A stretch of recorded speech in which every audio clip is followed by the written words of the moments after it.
pas mis assez de pigments dans l'entre-deux là. Alors, ce qui fait que ça me donne un résultat plutôt homogène, alors qu'en fait, si je m'applique à mettre ma couleur bien en dégradé, ben, j'arrive aussi à la dégrader quand je la fonds, quoi. Donc, je nettoie bien mon pinceau entre chaque. Ah, c'est pour ça que j'aime pas faire les tests sur des tout petits bouts comme ça. À la limite, il faudrait tester directement sur une illustration, hein, directement, comme ça on aurait un résultat sur un grand format. Ça, on aurait vraiment un rendu réel et un peu moins restreint, on va dire. Parce que là, c'est un peu frustrant d'essayer ça comme ça. Mais voilà, vous pouvez constater que l'effet aquarellable est bien au rendez-vous. Que franchement, le pigment, moi je l'aime bien, hein. Il est sympa, hein. Donc là, voilà, j'ai fait les deux boîtes. Donc j'ai fait ces deux boîtes-là. Je sais pas si tu vois. Est-ce que tu vois? Donc voilà, j'ai fait ces deux boîtes-là. Je vais dézoomer maintenant. Voilà, complètement. Donc j'ai fait ces deux boîtes qui peuvent paraître trompeuses. D'ailleurs, même sur le packaging, on voit, hein, que les couleurs sont presque identiques. Même celles-là, ah non, elles sont pas exactement pareilles. C'est très très léger comme nuance, bien sûr. On pourrait croire que ce sont les mêmes, mais la nuance légère qu'il y a entre le packaging ici se retrouve réellement sur nos couleurs en réel, hein. Donc, comme on peut le voir sur ce petit nuancier que j'ai fait à part quand j'ai commencé à trembler, c'est ma façon à moi de dire j'ai failli gueuler un bon coup.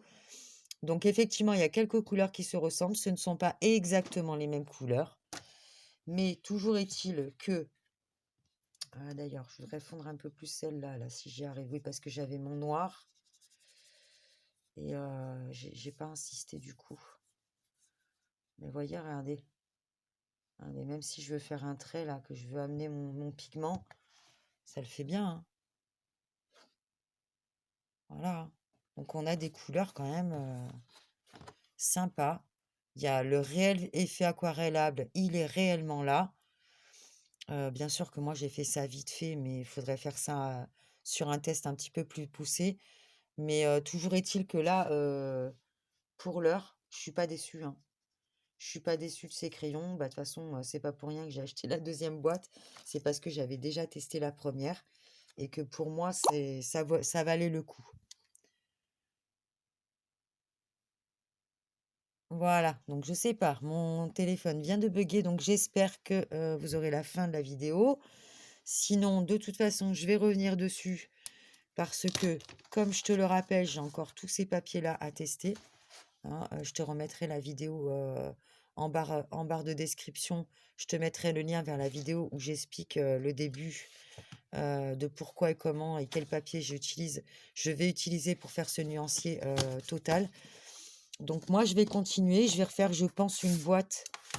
Je vais comparer encore deux boîtes. J'ai très très envie de faire les roses, mais je vais certainement essayer les deux boîtes vertes parce que j'ai très très envie d'essayer ça. J'ai des gris, j'ai des gris, j'ai des bleus, j'ai des verts. J'ai des verts que je n'avais pas là. À mon avis, il y en a quelques-uns qui vont être encore un peu ressemblants. Mais bon, ça, je pense que voilà, ils se cassent pas trop la tête, mais néanmoins, je pense que voilà, ça vaut le coup ces crayons.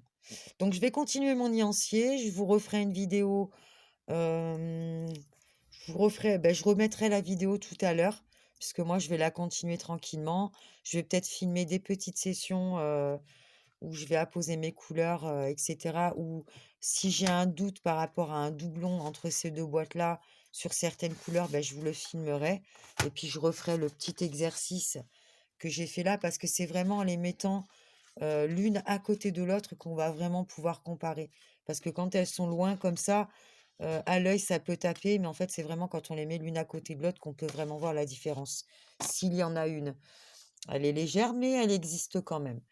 Donc, voilà, ben écoute, j'espère que ce début de session de nuancier te plaît. J'espère que ça t'aura donné un avis, donc tu pourras te faire toi ton propre avis sur ces crayons-là. Maintenant, je trouve ça intéressant, de les tester sur différents papiers. Donc, si tu veux te faire ton propre avis à la suite, de tous les papiers que moi je vais tester, bah, au moins tu auras un rendu visuel et tu auras un avis, pour te décider à les acquérir ou pas. Parce que, mine de rien, des crayons de couleur de marque, bah, c'est pas donné, hein. Ça peut aller des boîtes à 100 €, hein, pour des marques. Donc si toi, tu es débutant en colo ou que tu as envie d'investir dans des crayons qui